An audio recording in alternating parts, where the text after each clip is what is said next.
I would like to invite Roman Sulovic, director of our institute, editor-in-chief of Eastern European Journal of Theology, and also regional editor for Lanham Publishing, to introduce our today's speaker. Dear friends, greetings from Ukraine, from Lviv.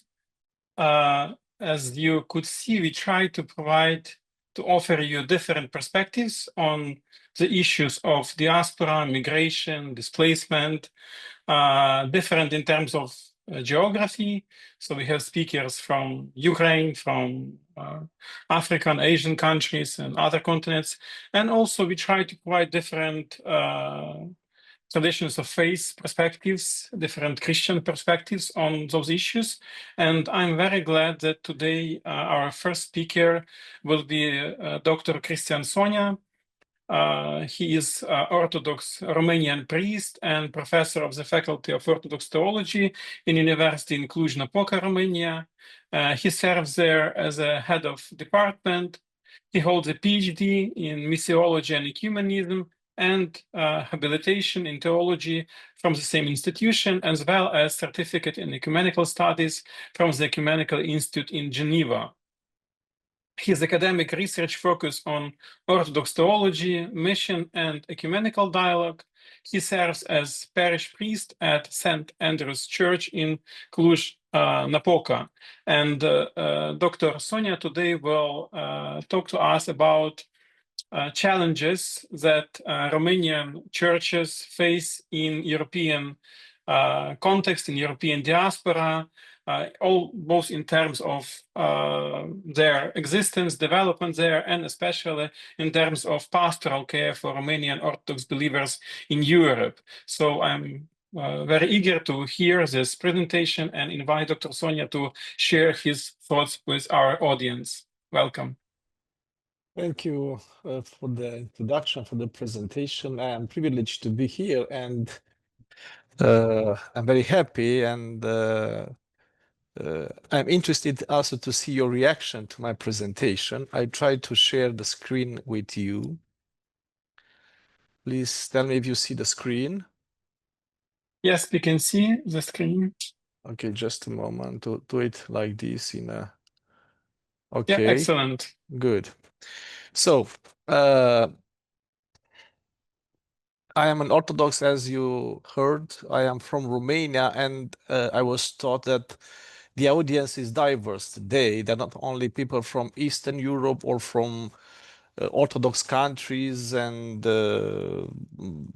people that are somehow accustomed with the realities in the Orthodox context.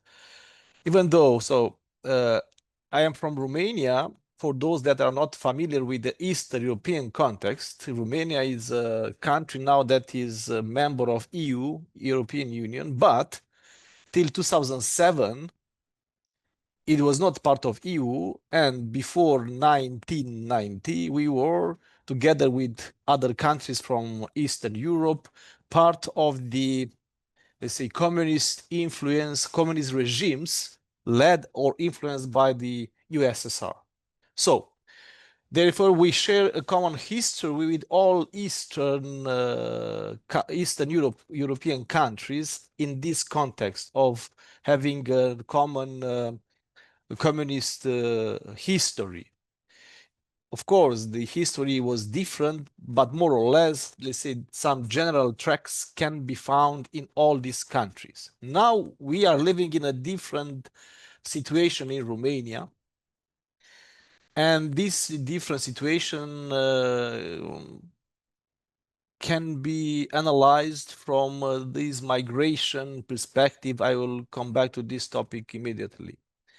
But at that moment, I wanted to say that Romania is a majority Orthodox country, at least in statistics, at least in numbers. Okay, the numbers are important, but we all know that the numbers are not very relevant when we talk about the real faith, the faith that we live in reality.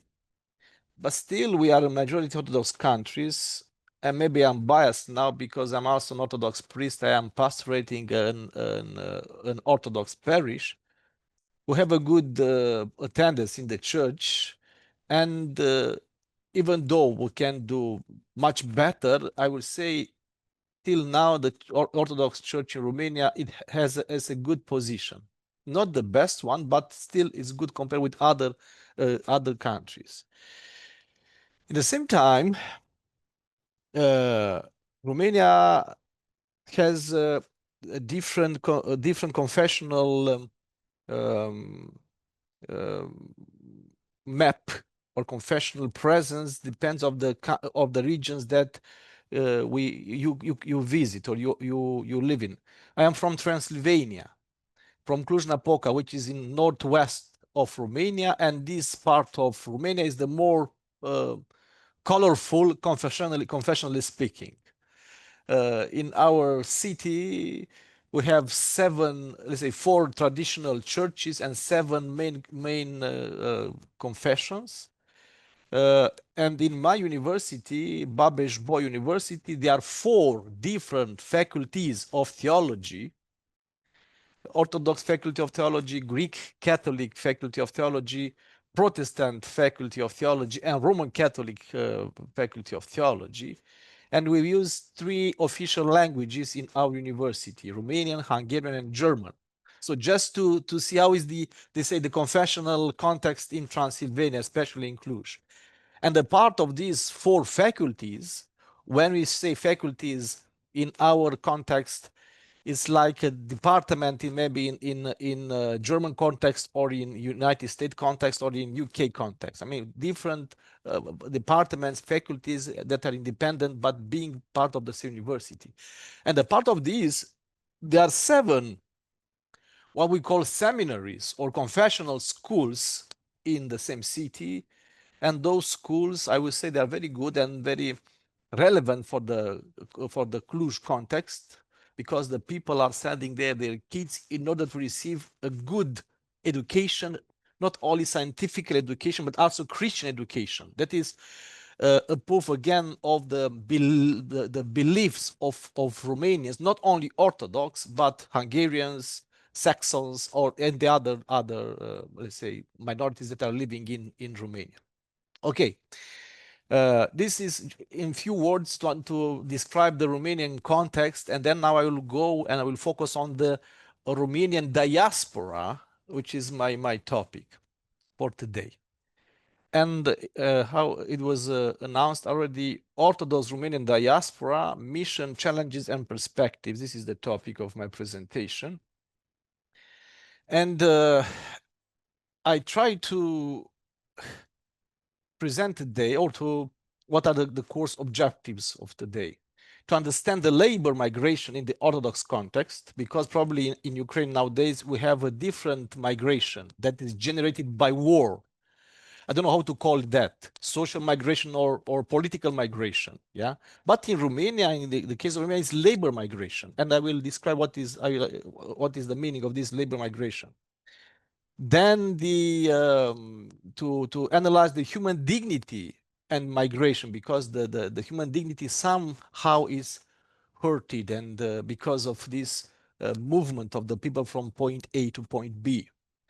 Then to examine the pastoral care transitions, and to discuss then the diaspora challenges that the people face, or the church or the people of the church faced in different contexts. So, as I mentioned, I will use this term migration in neutrally understanding. I mean, understanding by migration the human mobility, yeah, human mobility, because I am aware of the fact that this term migration has negative connotations, especially in the Western discourse. I travel a lot, and I had conferences or presentations with the same topic in different countries in Western Europe, and always they ask me about the migration, because somehow this term is not very well understood and very well received in different contexts. We can understand that from a historical point of view, especially migration was associated with the colonialism in the past, and nowadays is associated with this with the new waves of migrants that are coming and taking their jobs. Okay, so I will not analyze the concept in this perspective, just in a neutral, descriptive manner. The human mobility. This is the understanding of this term in my presentation of today. And this phenomenon has pastoral and social implications, as we will see in the following slides.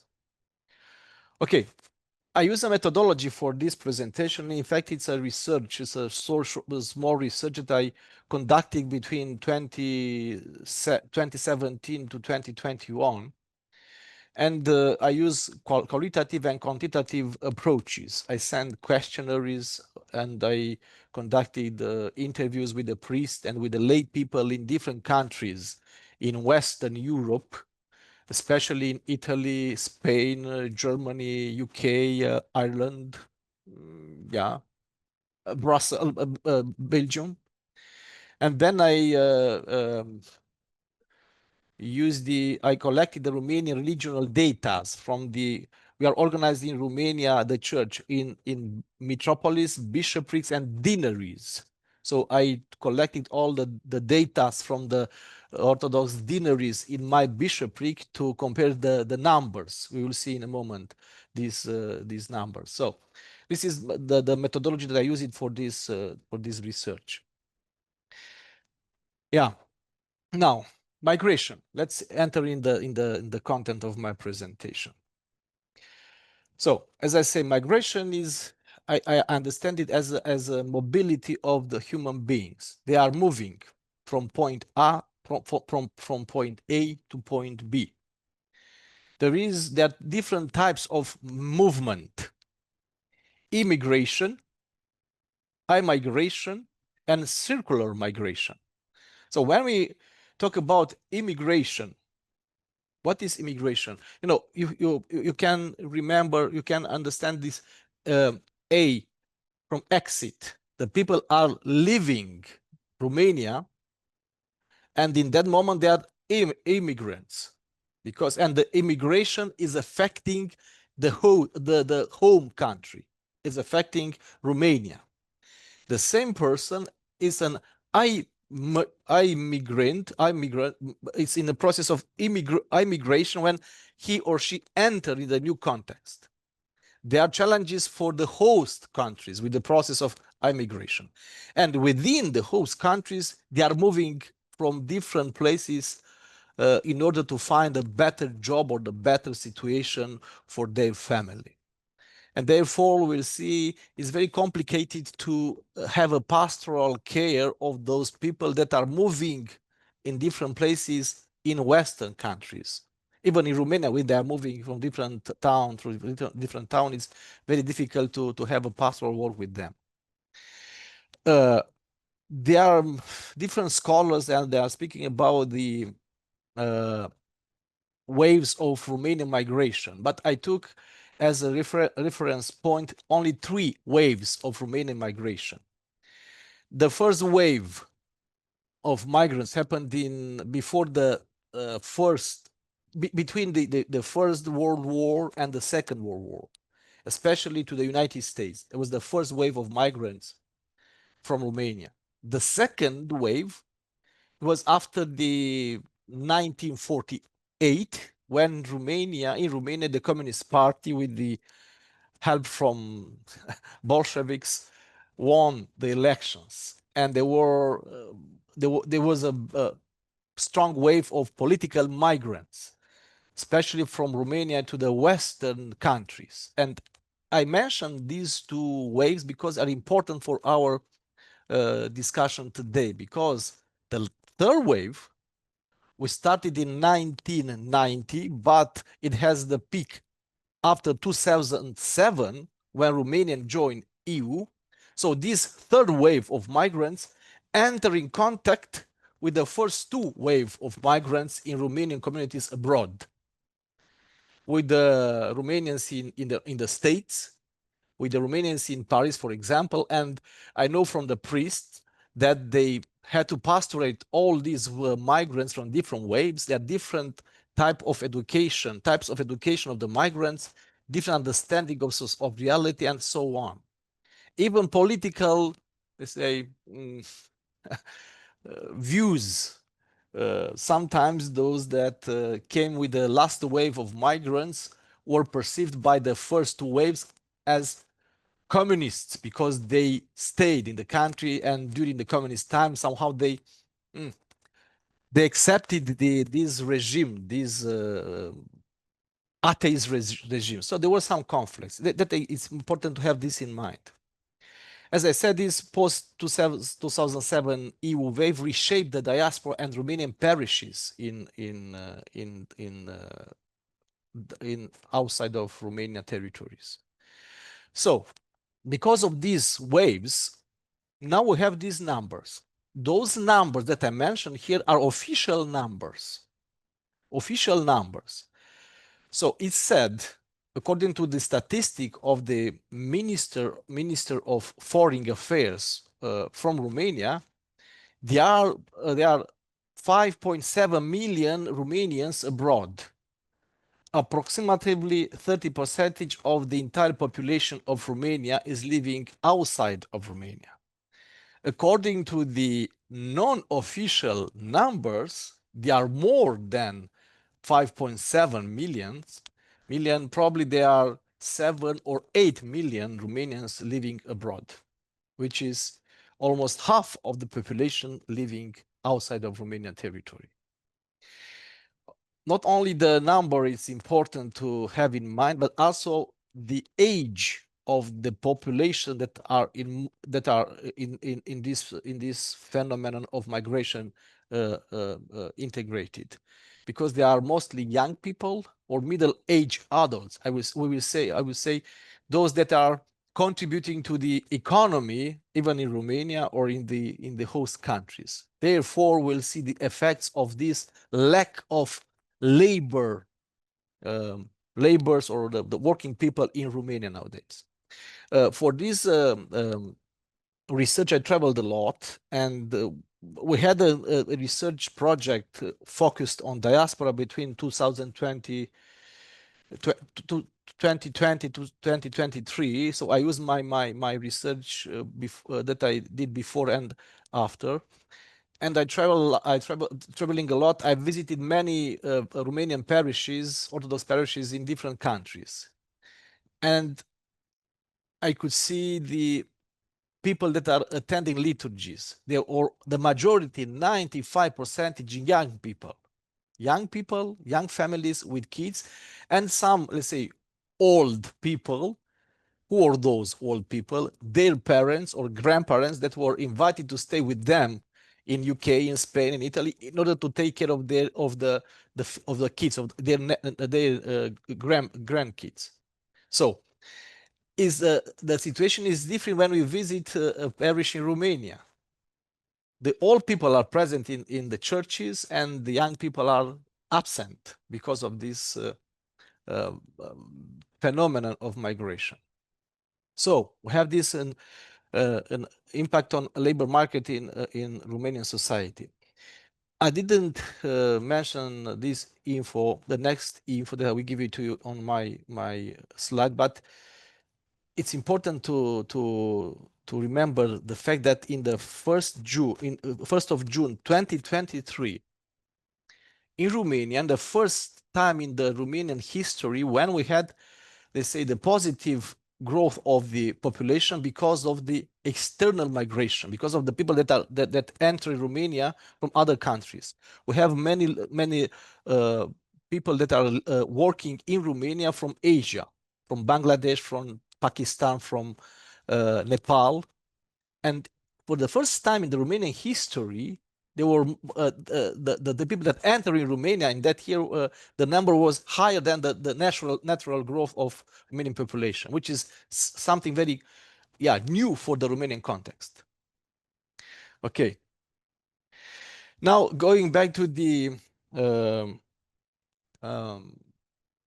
condition of migrants.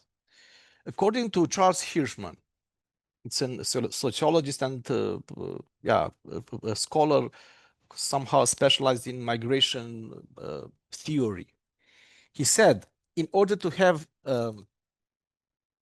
dignified life or to have a good situation in a foreign territory, a migrant needs these three R's: refuge, respect, and resources.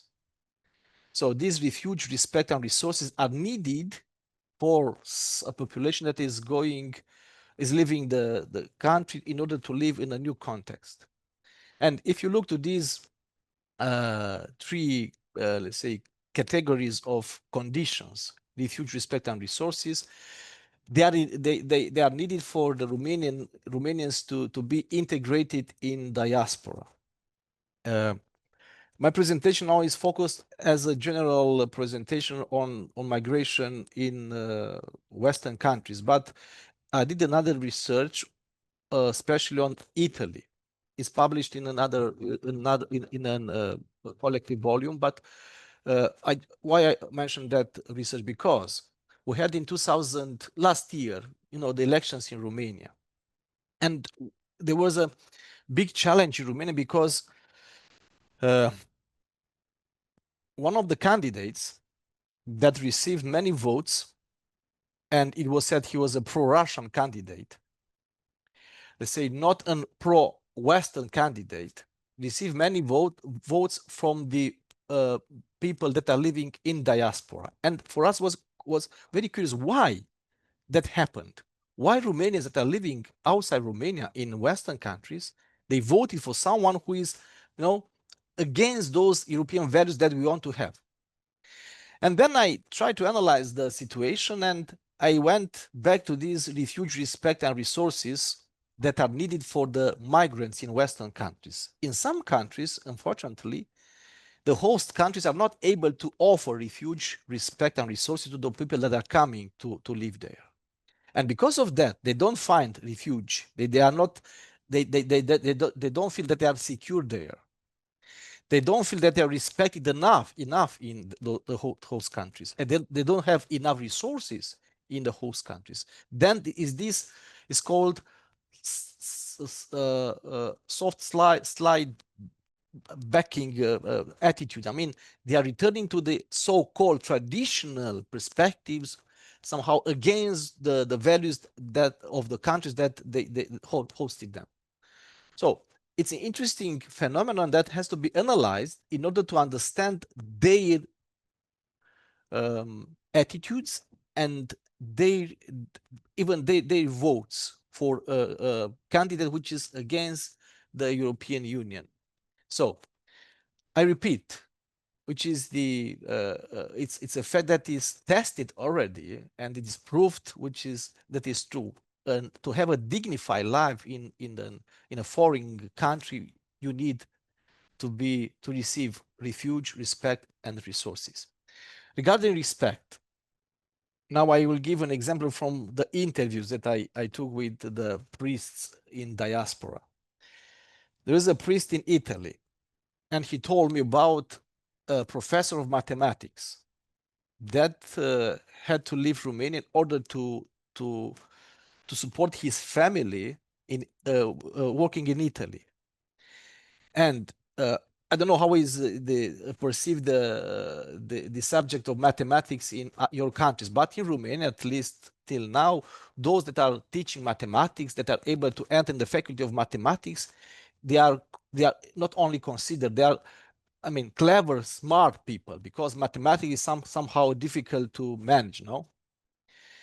So that guy has a situation, a social situation in his family, had to leave, and he start to work selling milk in Italy. To be a mathematician, then you have to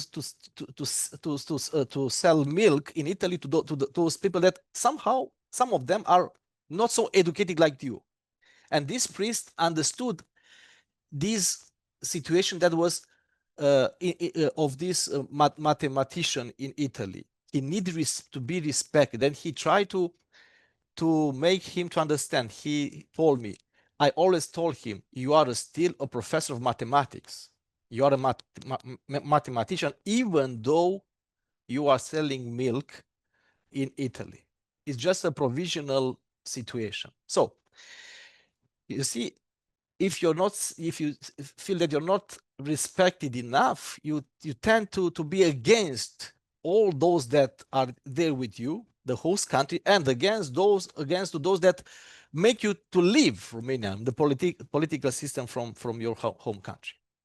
And then again, resources. It's about the income that they get, they receive. Sometimes is not enough to support the families in Romania, and they feel that it's a sacrifice that is not worthy anymore. So again, it's frustrating. The second point of this human dignity related with migration is in the theological perspective. I would not insist too much here because it's very well known the fact that we Christian believe that the human being is created according to the image of God, yeah, and everybody is equal and has somehow the same purpose in Orthodox theology to reach, we call it to reach theosis, to reach salvation, deification. Somehow, okay, all have we have our ways, our path on that track, but we are all equal.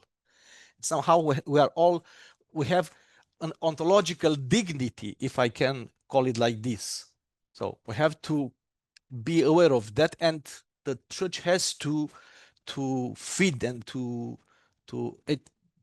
make that quality of every human being more relevant for the society. And I used only because there are two authorities in theology, Father Stăniloae from Romania and Pope John Paul II to support these affirmations. Yeah. And then the third point, the third point on this human dignity and migration is the role of the church, which has to advocate for migrants' rights. The church usually function, at least in the cases that I research, in different contexts, different countries in the West, as an office for advocate for the migrants' rights. Some of the priests are giving them advices or counseling in order to receive what they are right to receive in a migration context.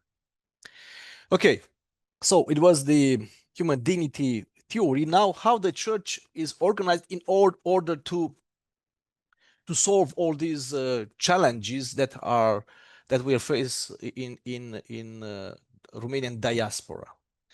Nowadays, the Romanian Orthodox Church abroad is organized in 4 metropolises, 10 dioceses with over 1,300 parishes.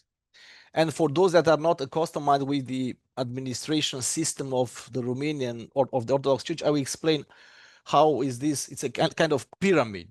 We have the patriarchate. In nowadays Orthodox world, we have how many, let's say, independent, we call it autocephalous or autonomous churches. According to the situation nowadays, we have 16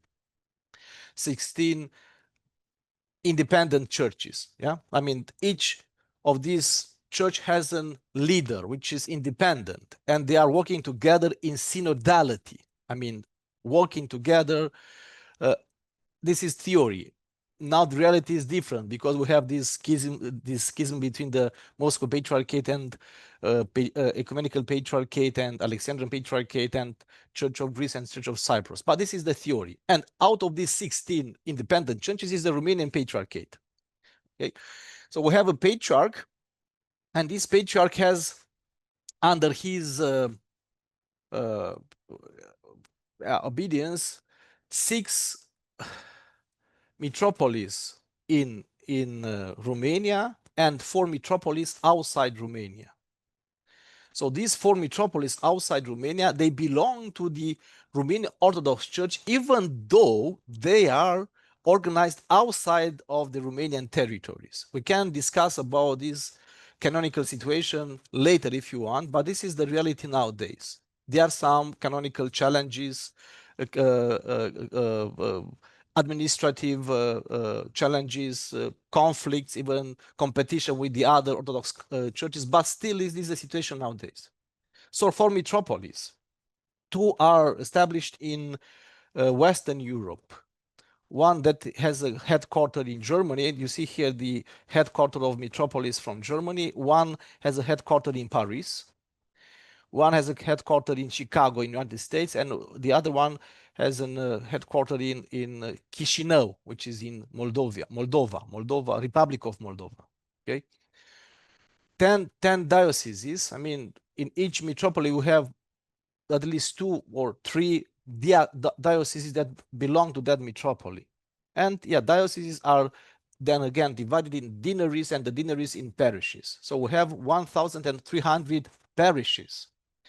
Now, what is a parish in Orthodox context? In English, I think there are two terms in order to define a community. A stable one is called parish in English, and one that is not stable but which is in a move, it's in a move. I mean, it's not yet established or not yet stable in one place, is called chaplaincy. Okay, because a chaplain is the priest. We call it in Romanian language. Okay, I translate from Romanian in English.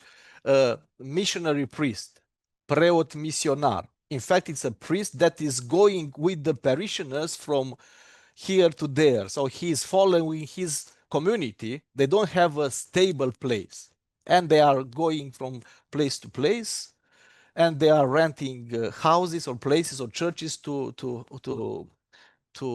serve the liturgies there. So, but in total, chaplaincies and parishes are over 1,300 in outside of Romanian territories. I mentioned here the metropolis of Germany being one of the most active. Maybe I'm not totally right. I would say the metropolis from Paris is also very, very active in Western Europe. Very, very active. And there are some communities that growth in Western countries. I mentioned here only 3 communities from 3 different countries. The community from London, Brussels, and Padova. Those from London and Brussels, I met. I know very well the parish priest there. I give you just one example. In London, the parish from London. So this is the Romanian Orthodox parish from London. In 2011, I hope I'm not mistaking the year, they had in 1 year 300 baptisms. So for those that belong to evangelical traditions, in Orthodox churches, we practice infant baptism, which is, let's say, a proof that those 300 kids that were baptized in the church, they have a family there in London. Compare this number with the number of the baptisms in my parish church in Cluj. So in a city with majority Orthodox people, in a normal situation, in a, I would say, more or less good economical situation, we have last year 41 baptisms. So 41 baptisms in one parish in Cluj compared with 300 baptisms in London. Okay, maybe the comparison is not okay, because I compare one parish in Cluj with one parish in London that is pastored the entire London. Okay, London is not an Orthodox city. Even though if you ask the deanery of Cluj to send the numbers of the baptisms in 1 year, for sure is not 300 like one parish in London. So this is a proof that the dynamic is different in diaspora, even in the churches, compared with the dynamic of the believers and the life of the church in Romania. Then in Brussels is the same, and in Padova is the same. And these parishes, they were all able to buy buildings for their communities, and they bought buildings from Anglican communities, from Catholic communities, or even others, they build their own new temples, churches, I mean, buildings of churches to serve the community. So it's a different dynamism there, which is something very new for the Romanian context. Okay, now the challenges that are here in diaspora. So I mentioned to you in the beginning that this migration was a labor migration. The people left Romania because they wanted to have a better life, a better job, to support their families, maybe to, I don't know, also because it was easier to travel. So they didn't organize themselves outside of Romania because of theological or religious reasons. And when they entered there, they established a family. They wanted to have, after several maybe weeks or months, pastoral care, baptisms, confessions, you know, blessings, liturgies. And they called the people, the priests that were there, or they called the priest from Romania to give them pastoral assistance. I call that pastoral assistant, on-call pastoral assistance. The priests were asked to go there to offer them pastoral assistance. And I know from my colleagues that are pastorating in diaspora, some of them told me that they used to visit their believers in holidays, to bless their houses, to baptize their kids. And in this way, in the beginning of 90s, then the beginning of 2000, the communities organized themselves in order to have a stable priest there. They called the priest at the beginning, and after that, they asked them, okay, stay here with us in proximity. This is proximity pastorship or pastoral care, almost like in Romania, like in the Orthodox countries. So the methodology, the way how the pastoral care was conducted, changed in time.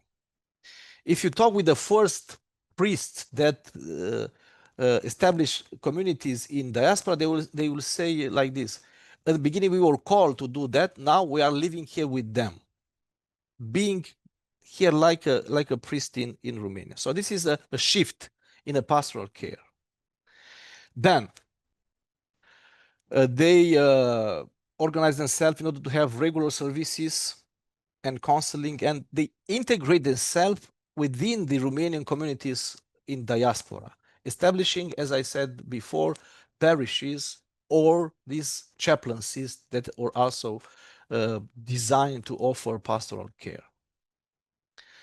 So it was a different situation. Now it's a contextual, let's say, engagement, a contextual pastoral engagement with the people in Western countries. Another situation which is specific for the Western for the diaspora communities. So as I mentioned to you, I am from Transylvania, and you know, in each region, in different countries, there is a specific ethos. Even though we belong to the same community, it's a specific ethos of the Orthodox people in Transylvania, Orthodox people in Moldavia, or Orthodox people in southern part of Romania. And somehow here, more or less, we tend to adapt ourselves to the local customs. In diaspora, a priest is asked to adapt to different local customs. The people from Transylvania ask something, the people from Moldavia ask a different way to have the services, and the people from Wallachia another way to have the services. Not only that, there are also Greeks that are attending their liturgies. There are Moldavians from Republic of Moldova. There are even Russians, Ukrainians, so on, all the other Orthodox believers that belong to other churches. So this is a it's a totally new situation for the priest, and they have to adapt. They have to adapt to these contextual pastoral challenges. Now, what I observe in leading the interviews with the lay people, there were many responding to my questions in this way. They said, we found the church in diaspora. We found Orthodox Church in diaspora. And I asked why? How come you found the church? Because they knew very well the church in Romania. But here they say, we found it. What I observed, there were some motivations. I call them secondary motivation, or the conversion of the secondary motivation to attend the church to a primary motivation to attend the church. I will explain to you. If you enter in the church in diaspora, you will see at the entrance of that church many announcements. I am selling something, I am buying something, I am offering jobs, I am looking for jobs, all kind of announcements that are not found in Romanian Orthodox churches. So the parish functions as a hub, in fact. The people need to stay together. They need the others. And there they found, according to the level of education, they are doing different jobs. Okay? Not all of them are like the people that migrated with the first waves of migrants or the second waves of migrants that I mentioned. They are labor people with middle education, not high education. Some of them, they don't speak the language of the countries, but still they want to work and want to offer something. So therefore, they meet their fellows in these Orthodox communities. So they enter initially in the church because of nostalgia.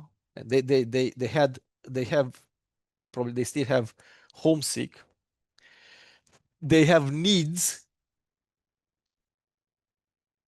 Then they have this national identity nostalgia. They wanted to feel that they are in home. So the church somehow give them the comfort that they are like in their home, their country. So therefore, the priests have to understand that and to convert these motivations in spiritual motivations, a real spiritual motivation, because you are entering the church not to find a job. Of course, you can do that, but that is the primary motivation. That's the initial motivation. But the priest have to transform these, let's say, motivations in real motivation to enter in a community. So that is somehow a challenge, a new challenge for the priest in diaspora. They have activities with the people in the church, finding the church, those Orthodox, I call them nominal Orthodox in Romania, and they become active Orthodox in diaspora, but they needed catechetical lessons. They attend programs in the camps that parish is organized, and they also join the pilgrimages that the parish is organized for them. So somehow they become more integrated in the church because because of their needs. Yeah, other challenge, which is it was probably a challenge at the beginning of their movement, but now it's also present in Romania. So they are meeting in the new context a secular society, which is not so present, probably was not so present in Romania in the 2000, but is still now is very present. But still, in that moment, they face a new reality, a new secular society, and that secular society weakens the faith practices for some of them. So the priests have to understand them. Then not all the families are working in, not all the members from the families are working in diaspora. Sometimes only the husband is working, or the wife is working, and the husband is the other spouse is still in the countries.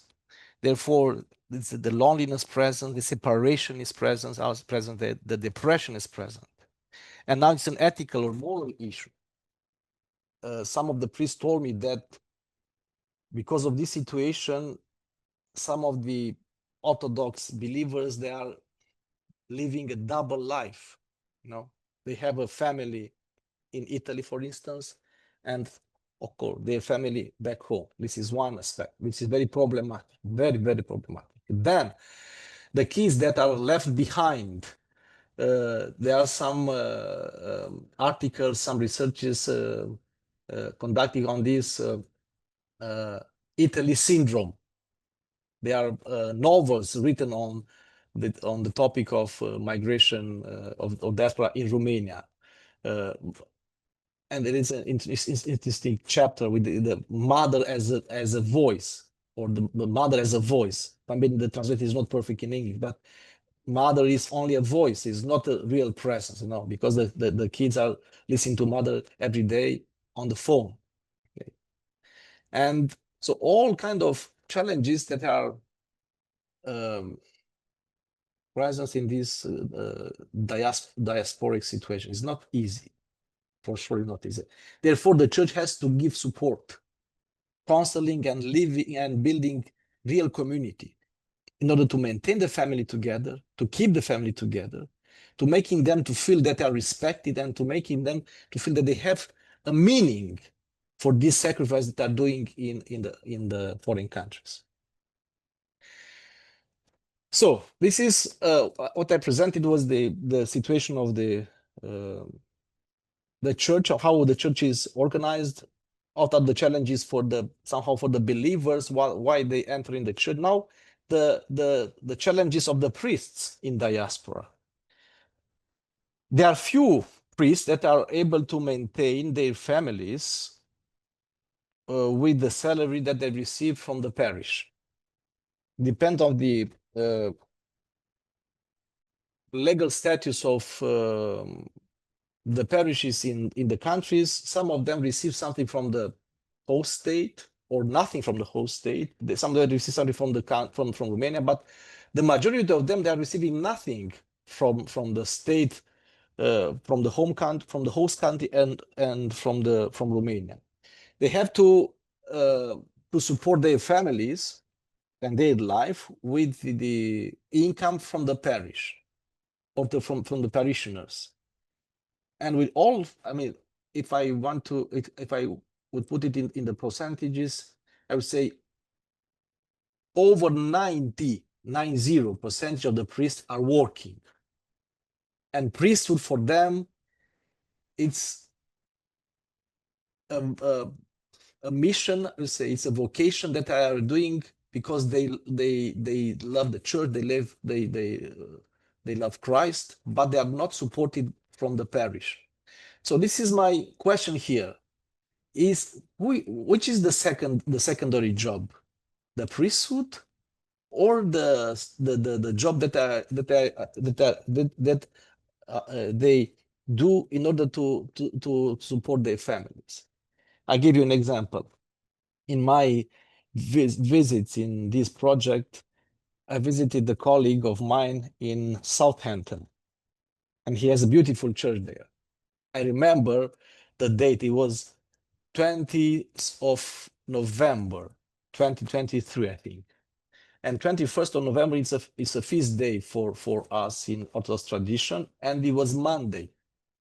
And I was there for this research project. I was free. I mean, that was my purpose there. And he asked me, okay, if you are here tomorrow, can you replace me in the church? Because I have to go to work.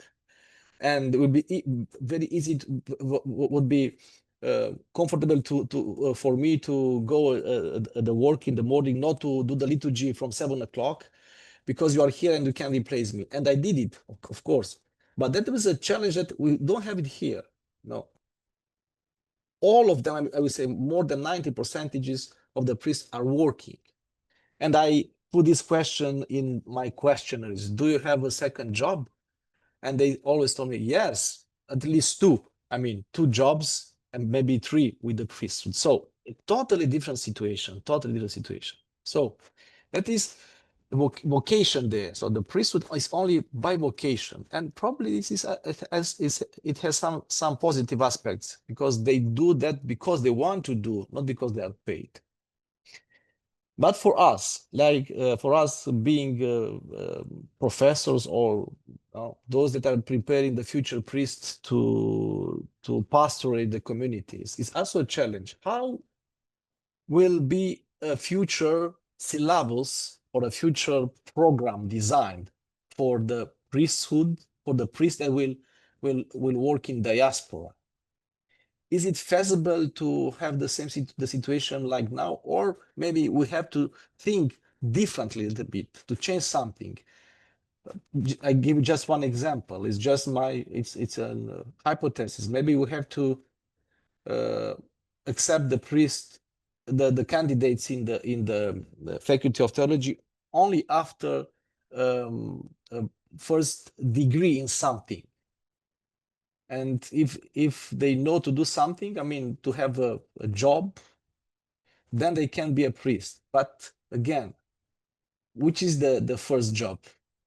To be an IT person or to be a priest? So very complicated and to answer to that. But this is a reality. Okay, because of this migration, there are many mixed marriages, not so many. I thought there would be many, but not so many, and conversions to the Orthodox faith. And that is another challenge for the priest there, because I don't know, maybe those that are not accustomed again with the Orthodox context, according to the canon laws, we cannot perform a marriage between an Orthodox and a non-Orthodox. And always the priest that encounters this situation, he will encourage the spouse, which is not Orthodox, to become an Orthodox. And that conversion sometimes is only formal conversion. Therefore, the bishops there, even our bishop, they supported the idea of these mixed marriages as an exception. And we call it in Orthodox theology by economia. They can proceed the mixed marriage by economia, and the non-Orthodox spouse will remain Catholic, Baptist, or so on, and they will accept them in the marriage by economia. So it's another challenge.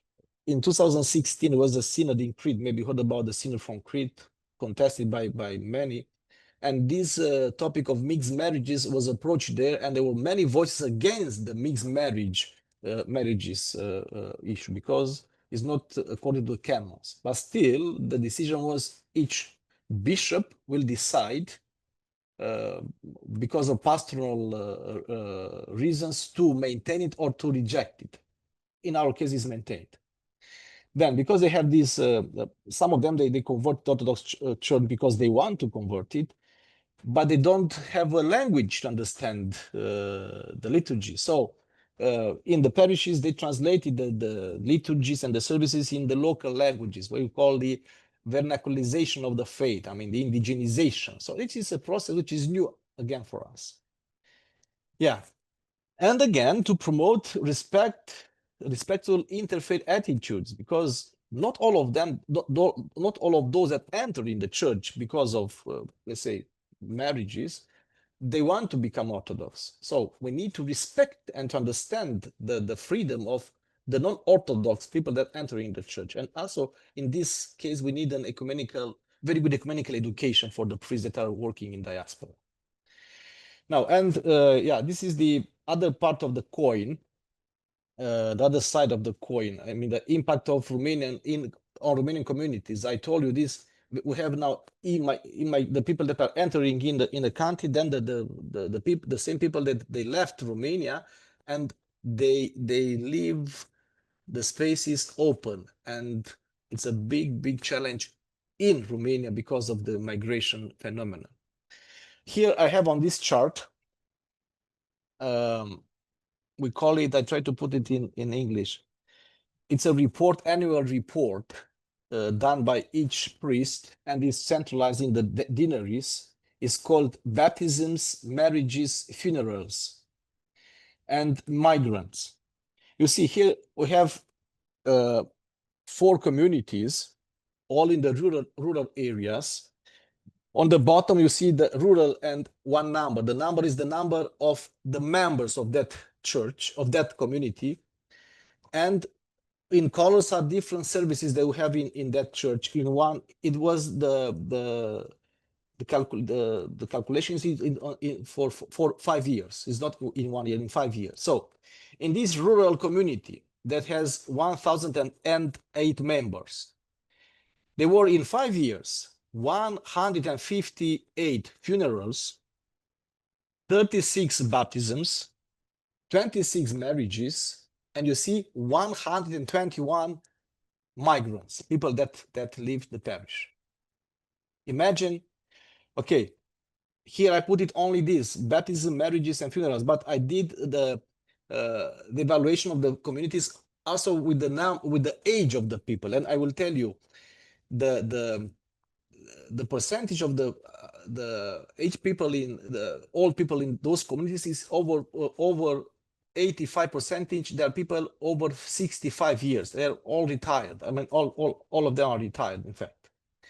In a parish that has 450 parishioners, there were 17 baptisms, 49 funerals, 11 marriages, and 32 people that left, and they are living in other countries.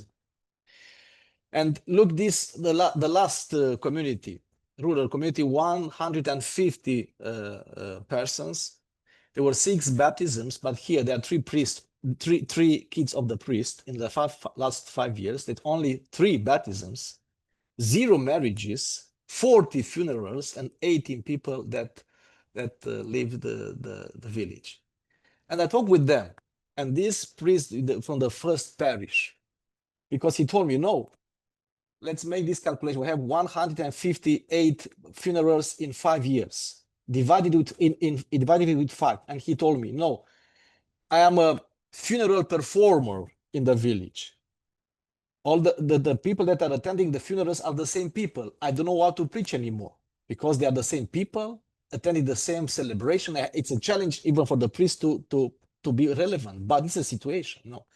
And the aging of the community it's growing, you know. So these communities, probably in 10 or 15 years from now, they will be with no members, which is a big challenge.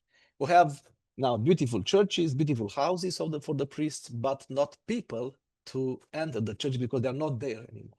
They're living in diaspora. So it's a big challenge for not only for the church, and for the administrations, for the local administration. They don't have people to work in the factories, in the administration. The private initiatives are in need for workers. Now, maybe I am closing to the conclusions. So there are some missiological and pastoral implications of this diasporic situation. We have to develop, I call it a pastoral missiology, mission and pastoral care, because we are not only in the situation of giving pastoral care to the people, but also to making them aware of their belief. So this is a missiological issue, missiological question, yeah. And probably in the next years, we will need to develop a Western Orthodox theology. Somehow we tend to say we have this Eastern Orthodox theology, which is more from the East, which is more, it's contextualized in the Slavonic territories, in the Latin territories, in Romania, or in Greek territories. But now we have an orthodoxy which is very present in the Western countries, and we need probably in the future an Western Orthodox theology. And then we need an education for the priest that will enter in this multicultural context more and more. And I can tell you from my experience in our faculty, in every year we have students that are asked and called by the bishops to be priests in diaspora. And many of them in the countries that I visited, they are my former colleagues or my former students. so even older than them, but there are a lot of them living there. So we need to have a good education for this multicultural context, to understand the context. We are not alone here, which is also a new situation, a new challenge for the Orthodox contexts. So, as a conclusions, we need to stress the human dignity that has a theological core, theological value, and theological reason, and to have a holistic pastoral care approach, and somehow to emphasize more than we're doing till now the idea of the fact that the church is universal, is not only Romanian, not only Russian, not only Greek, it's not only ethnical, but it's universal, because the church now is placed in a, say, diverse context. Yeah, thank you very much for listening to me. And yeah, I put here some questions if you want, but you are free to ask me what you want to ask me. Thank you. And this year we do not have kind of discussions in groups. So maybe next year we will have use of such questions. Maybe we can turn off your presentation just to have, yes, thank you. There are some questions. Well, just first of all, I would like to comment and say that some of issues, maybe majority of issues you raised, they are relevant for other diaspora communities in Europe. Many participants here, and me too, we are aware well about the condition of Ukrainian evangelical communities, congregations that were been established. Well, many of them like 20, 25 years ago, but majority of them during the last 3 years. And their situation is a bit different in some aspects, like many people, they bear the trauma of loss and displacement, forced displacement. Then another trauma that we discussed a bit yesterday is that when they arrive, let's say, to Germany,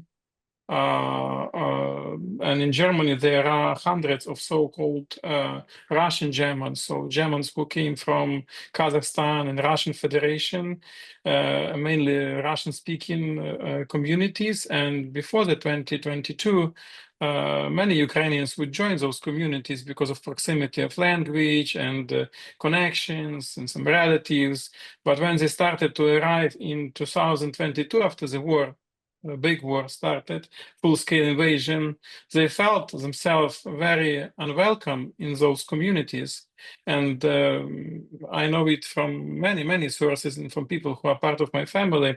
So when you come to such church, you know, you're not allowed to talk about war at all. So you can come to the pulpit and give a testimony that God healed you from disease, but if God saved you from Russian shelling, you're not permitted to say so. You're not permitted to pray for Ukraine or for victory or for end of the war. So that's another layer of traumatic experience for so many people who are suffering anyway, and still the church context is adding sufferings to them instead of bringing the place of healing. It's just adding a suffering to them. But let's go to the question that we have in the chat. We have a question about place or presence of Judaism in Romania today. Orthodox Jews, Karaites or Karaims, or Messianic Jews, are they present in Romania today? And if they are, what are their relationships with Orthodox, Catholic, or Protestant denominations? I know that you are involved so much in ecumenical dialogue on many levels, so you're probably well informed to answer this question. Unfortunately, I'm not very informed in this interfaith dialogue. I attend once an international meeting with the Jewish community in Eastern Europe. I met several Jewish members of the Jewish community from Cluj in different, maybe different contexts. What I can tell you, we have an, it's called the, it's a center for Judaistic Center for Research, I think, is something like that, that belongs to our university. And one of my colleagues worked there, and he is a scholar, he's a professor of Old Testament, and also very close with this. And we had, I mean, official dialogue in this context with them. I am not part of that official dialogue. I know that there are official dialogues. I'm not a member of to tell you how it functioned, what happened there, what are the topics. I know only from, as I read some news on this topic, but I'm not involved in that. As far as I know, we have a good collaboration with them in Romania. Probably there are some challenges, some issues. It was an issue, probably in the communist time with the Jewish community. I live in a former Jewish headquarters. My house belonged to a former Jewish dentist. We bought it from his nephews and so on. And across to my house is the Jewish synagogue. Unfortunately, it is renovated, but it's a museum nowadays. We have two Jewish synagogues in near my house, but they are both museums. One of them, I think, functions also as a temple for prayer, but I don't know more than that. Sorry, I don't know more than that. Yeah, that's very typical. Galicia or Lviv region where I'm living had the highest percentage of Jewish population before the Second World War. 11% of populations were Jews. So most of synagogues were destroyed. Those who that survived Second World War, they are or in ruins, or turned into, as in your case, into museum or gallery of art, for very simple reasons. There are no anymore Jewish communities, at least confessing Jewish communities, that would make any use from those buildings. So some Jewish communities from around the world can fund the renovation and rebuilding those temples, but there is no one here to actually use them. Actually, in one of the churches in Lviv region, Pentecostal church is using the former synagogue. It's a town Busk. So Pentecostal church is now using that building. So it's a very complicated history. Well, another question, which was raised in Ukraine a couple of times, and I'm grateful for Oleg Pravets for raising it, regarding the elections in Romania. You mentioned that the diaspora supported a pro-Russian candidate. The situation was quite opposite in Moldova, where the diaspora backed a pro-European candidate and the country's movement toward Europe. How would you explain such a difference in similar contexts? So I try to explain with those resources, respect, and lack of respect and lack of sheltering them. So we are still wondering why. We're still wondering why that happened, because, and you see, even in UK, in Liverpool, it was new on our television. We have a strong Romanian community in Liverpool. Maybe it's a big city, and in that day of elections, they were going on the street with the Russian flag, just to, okay, we are Putin. There are some, and it's very, I mean, for me, I can understand that. I cannot understand it because we had that communist experience, and I don't know, maybe something they tend to, I don't know, wanted to vote against the system. They are against the system, even though the system is not perfect and is not. We all agree with that. We had these two parties, one of the left side, one of the right side, but they're all both, I mean, European parties. Okay, they're pro-Europeans, and there was a challenge during the last mandate, and there was a big mistake. There was a challenge. There was another party, the centrist party, maybe a little bit too liberal, probably for Romanians. And these two centrist parties, one from the left and one from the right, they made an alliance, and when they were together governing the country, they offer a free space. Those that were against the system, they found someone to vote for, and there was this guy. And somehow, it's very complicated. I don't have explanations, reasonable explanations, or only frustrations. And I don't know what to say. The people, even in diaspora, I give an example.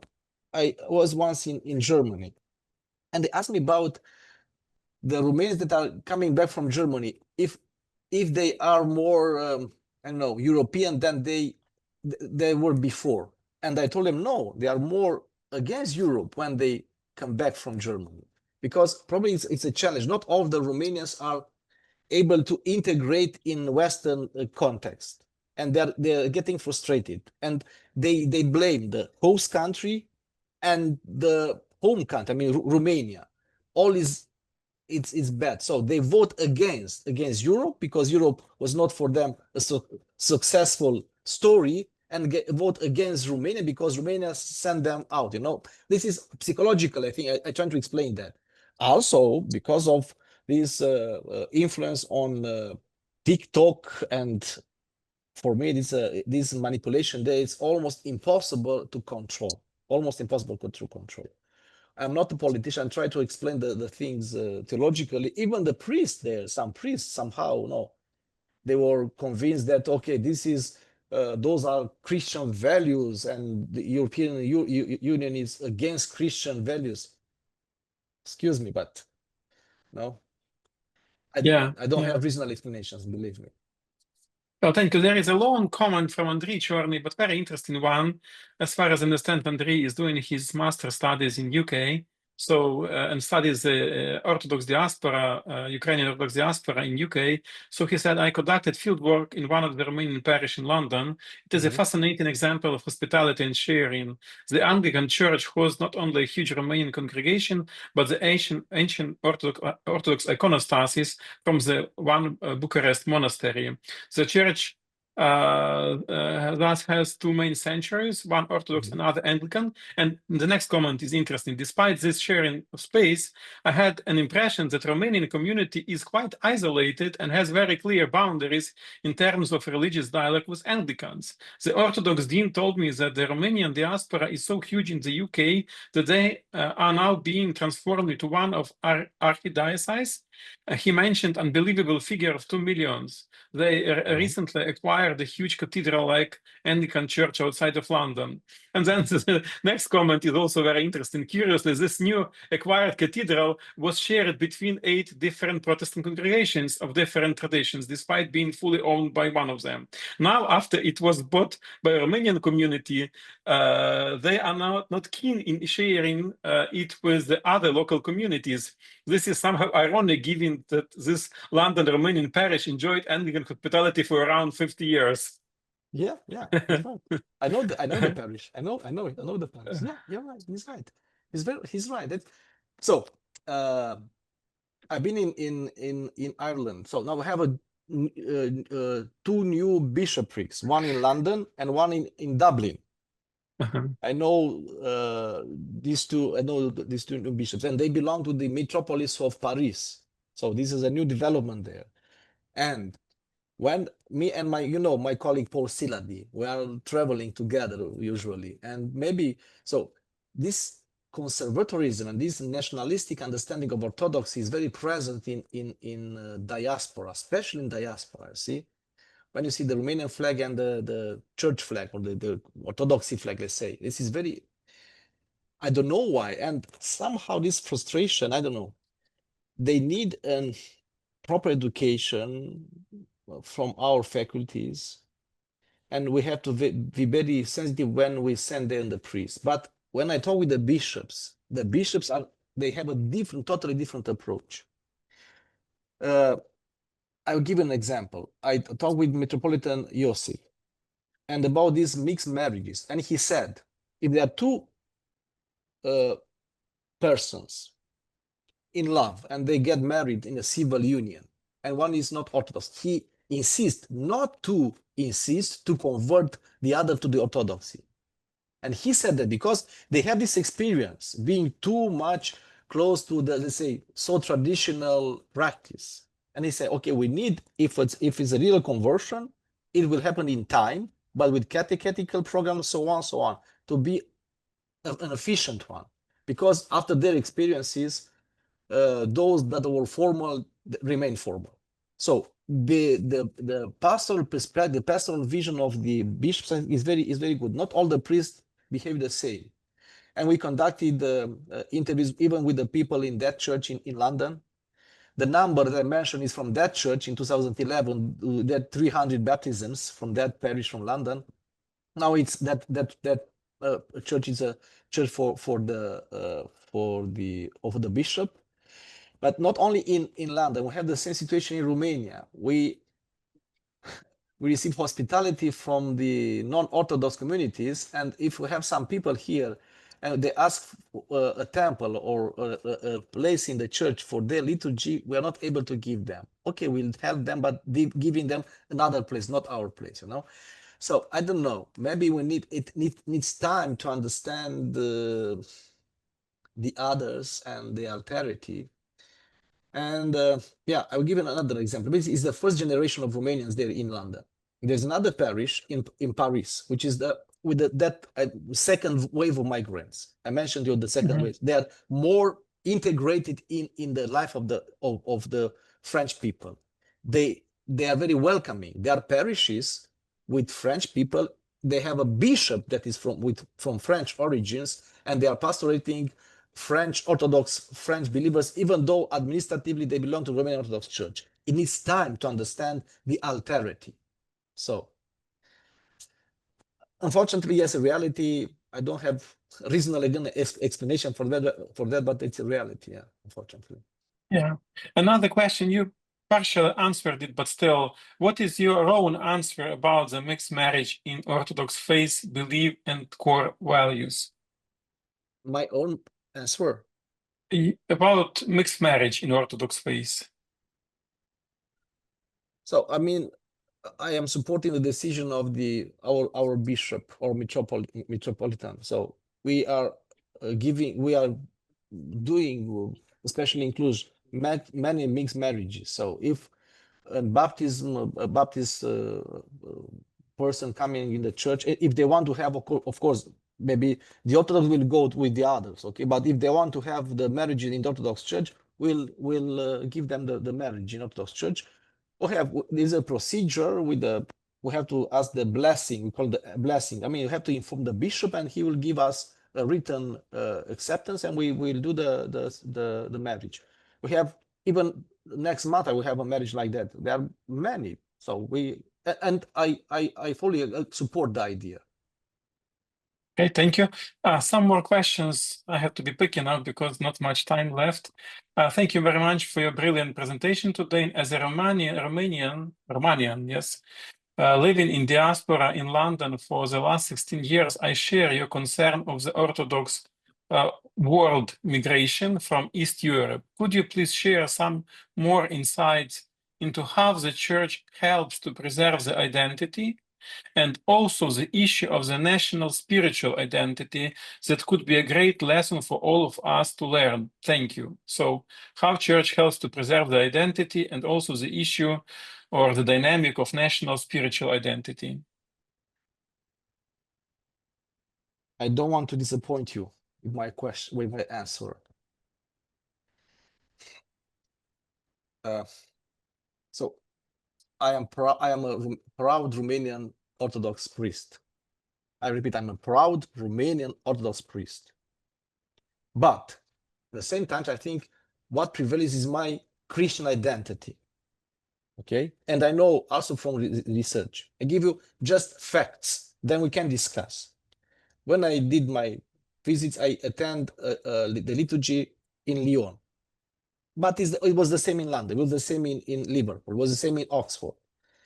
And there are kids there that were born in France, and they are Romanian kids from Romanian families, and they are playing each other using French language.